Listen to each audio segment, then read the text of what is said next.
What you think at 81 years of age is the most dangerous thing that's happening in the country that nobody's talking about? What I think is most dangerous for our country, and I'm very much afraid that we're going to end up in a civil war because, and I mean a shooting civil war, and I'm not kidding, is because we have been following, the government has been following a policy of division of the people. You're brown, you belong in this category. You're Asian, you belong in that category. You're homosexual, you belong in this category.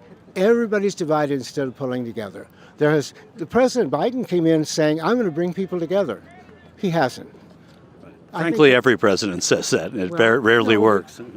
Not with as much demonstration that I wasn't sincere when they go into office, and the first thing you do is you tear down the barriers for people coming in illegally. What do you think is the scariest thing that's happening in the country right now that people aren't talking about as much as they should be? I think it's all the conflicts that we're going through overseas right now, how close we are to World War III, and I think that needs to be talked about. Who do you blame for that? Our government. Our government, even though Putin went into Ukraine and Hamas went into Israel? Yes, because we should have been able to defend them and stop that, and it didn't happen. What do you think something that is not getting enough coverage? All the illegal people, what they're planning to do here. We don't know what all the people coming in are planning. We're having trouble with medical. The illegals are coming over and they're not bringing doctors. And so we have medical issues and we can't get in because it's being flooded by other people that aren't paying. That nobody talks about that, or the education that we're paying for, and they aren't.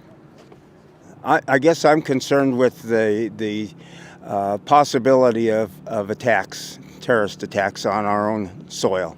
It just seems like we're seeing more and more people come across the border that have ties with Iran or with China or places like that. There's a lot of hate, but also a lot of anxiety wrapped up within the MAGA movement.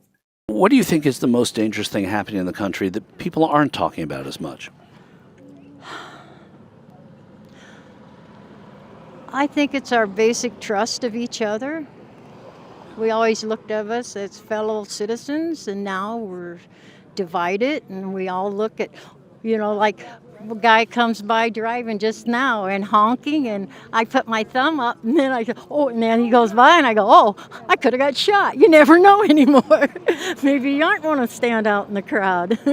What do you think is the scariest thing happening in the country right now, the most dangerous thing happening in the country? The border, definitely the border, and all the scams, and it's dangerous.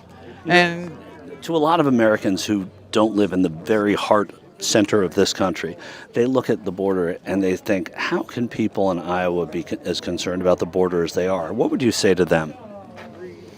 of how they're concerned about the border? Just because of the geography of Iowa, smack dab in the middle of the country, yeah. Okay. Well, we're a big state with a small population. So I think they're going to go after California and New York before they come after us because farmers know how to handle themselves.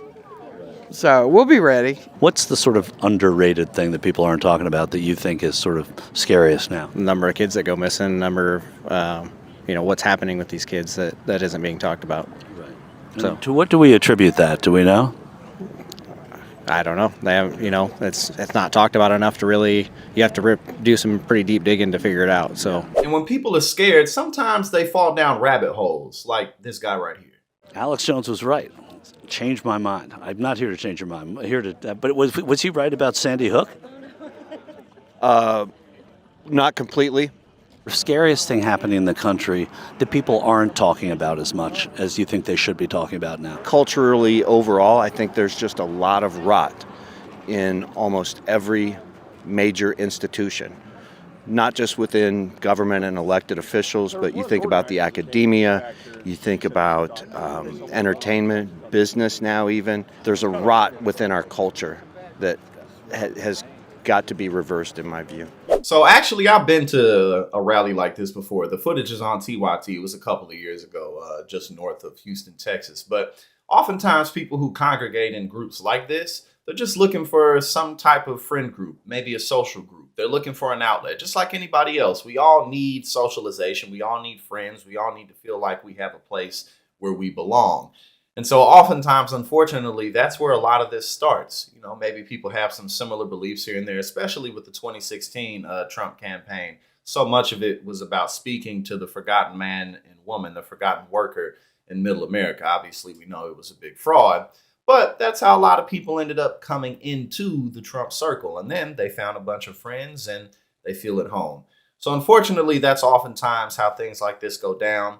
But we got to keep on doing what we got to do because we can't let Donald Trump back in office.